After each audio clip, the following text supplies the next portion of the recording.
Au début du XXe siècle, Strasbourg joue un rôle important dans l'étude des séismes. C'est à cette époque que la station sismologique est construite au sein de l'université, tout près de l'observatoire astronomique. Pour faire fonctionner nos sismomètres, on a besoin d'une base de temps qui soit correcte. L'observatoire astronomique était le seul en 1900 à nous fournir l'heure astronomique. Ensuite, une station sismologique, ça suppose plein de gens pour s'occuper des sismomètres. Les premiers sismomètres avaient besoin qu'on les étalonne, qu'on change le papier, etc. On ne pouvait pas mettre ça très très loin d'une ville. Au début du XXe siècle, les premiers sismomètres étaient des sismomètres mécaniques et schématiquement, plus la masse était importante, plus la sensibilité du système était bonne. On a abouti à des instruments relativement énormes. Puis, avec un principe différent basé sur l'électromagnétisme, on a pu réduire les frottements et donc réduire la masse de ces sismomètres. Et enfin, l'arrivée de l'électronique a permis encore une fois de réduire la masse et d'arriver à des sismomètres modernes, plus petits, aussi sensibles et facilement transportables. Au cours du XXe siècle, la taille des sismomètres diminue et leur nombre augmente. À partir des années 70, on peut parler du premier vrai réseau sismologique métropolitain. Les appareils sont installés dans les zones les plus sismiques du territoire. Les Alpes, les Pyrénées, le Fossé rhénan. Des endroits qu'il faut surveiller parce que l'on sait que des séismes s'y sont déjà produits.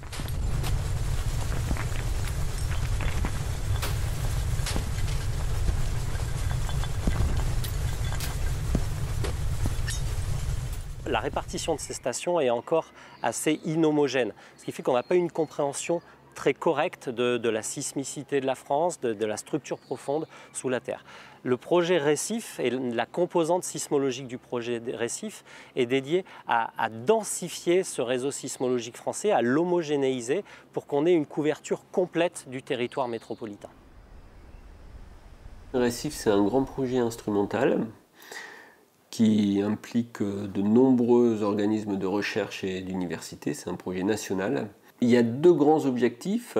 Le premier, à partir des stations sismologiques, surtout des stations sismologiques, c'est de mieux connaître l'intérieur de la Terre par des méthodes d'imagerie sismologique. Et le deuxième, c'est de mieux connaître tout ce qui est déformation de la Terre à l'échelle de la métropole.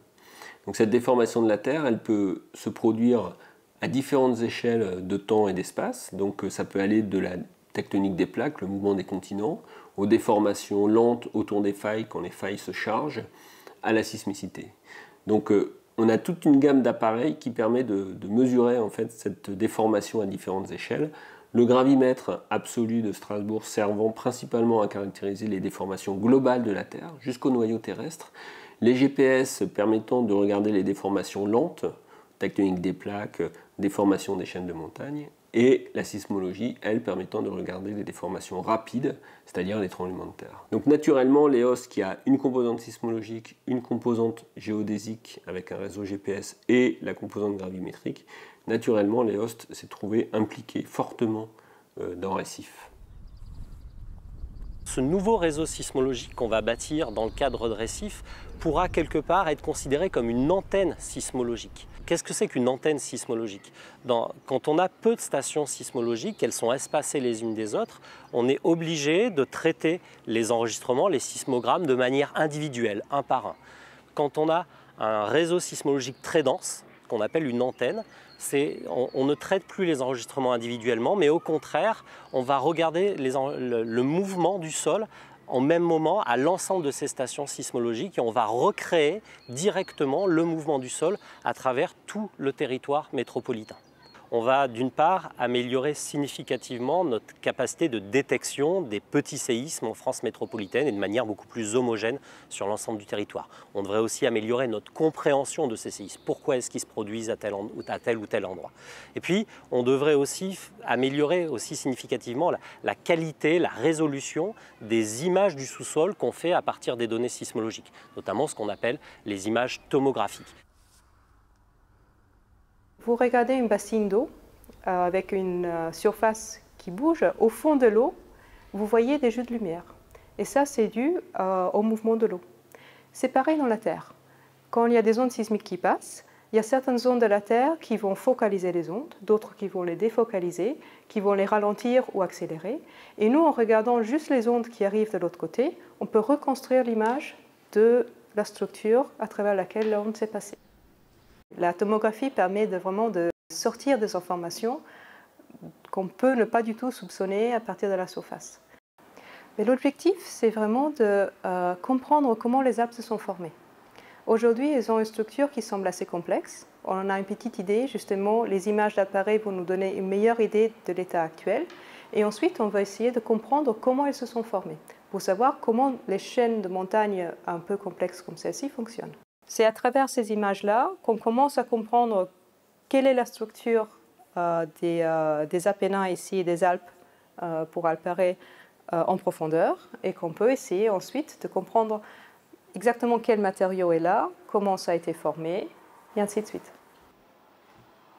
Pour faire ces images, la zone à observer doit être bien couverte, une station tous les 30 km.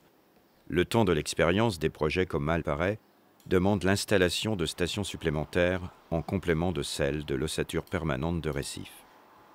Alpare s'appuie sur les stations existantes de récif parce qu'elles permettent déjà de voir pas mal la structure, au moins de ce côté ici, des Alpes occidentales.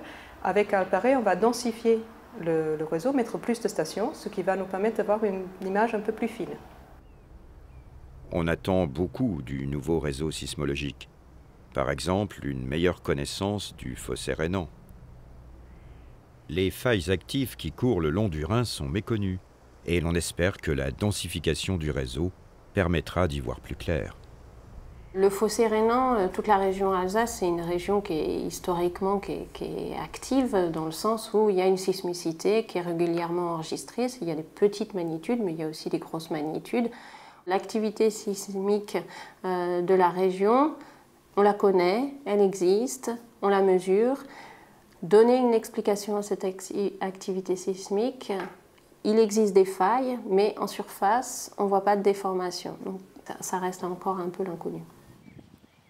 Donc actuellement, le réseau sismologique dans le nord-est de la France, il compte 8 stations large bande et 13 stations accélérométriques qui mesurent les éventuels mouvements forts. Avec le projet Récif, donc on est en train de développer ce réseau, de densifier ce réseau et in fine, autour de 2018, on devrait avoir une vingtaine de stations récifs dans tout le quart nord-est de la France.